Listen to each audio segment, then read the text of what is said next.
అందరికీ నా తరపు నుంచి హైదరాబాద్ పోలీస్ తరపు నుంచి పేరు పేరు నమస్కారాలు. రేపటి నుంచి ఐపీఎల్ సీజన్ స్టార్ట్ కాబోతుంది. ఆ స్టార్ట్తోనే మళ్ళీ బెట్టింగ్ మరియు బెట్టింగ్ యాప్స్ ఒక సీజన్ కూడా స్టార్ట్ అయిపోతుంది.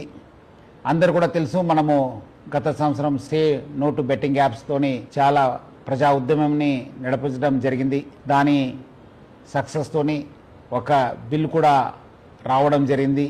ఏమైనా మళ్ళీ బిల్ వచ్చిన యాప్స్ ఆగిపోయావు, కానీ టెలిగ్రామ్లో, ఇన్స్టాగ్రామ్లో రకరకాల కొత్త కొత్త యాప్స్తోని మళ్ళీ వీళ్ళు అమాయకుల్ని బలి చేయడానికి చాలా ముందు వస్తున్నారు. అట్లానే కొంతమంది ఇన్ఫ్లుయెన్సర్స్ కూడా మళ్ళీ వాళ్ళతోని చేయి కలపడం జరుగుతుంది. అందరూ కూడా తెలుసు, బెట్టింగ్ అనేది ఒక చాలా పెద్ద వ్యసనము. దాని నుంచి చాలామంది బలి అయిపోయినారు, చాలామంది డబ్బులు పోగొట్టుకున్నారు, ఫ్యామిలీస్ నాశనమైనారు, మనశాంతి కోల్పోయినారు. సో అందుకు మనందరూ కూడా ఈ బెట్టింగ్ యాప్స్ నుంచి దూరం ఉండాలని చెప్పి నేను మరీ కోరుతున్నాను. ఇది ఆన్లైన్ బెట్టింగ్ యాప్ అయితే మనము ఆఫ్లైన్లో కూడా చాలామంది రూమ్స్ తీసుకుని బయట ఊరికెళ్ళి అక్కడ కొంతమంది కలిసి అది కూడా చేస్తుంటారు.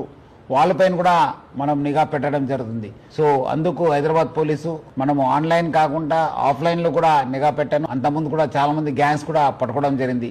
సో అందుకు హైదరాబాద్ పోలీసు ఆన్లైన్ మరియు ఆఫ్లైన్ బెట్టింగ్ పైన చాలా అంటే చాలా నిఘా పెట్టడం జరిగింది. పాత ఆఫెండర్స్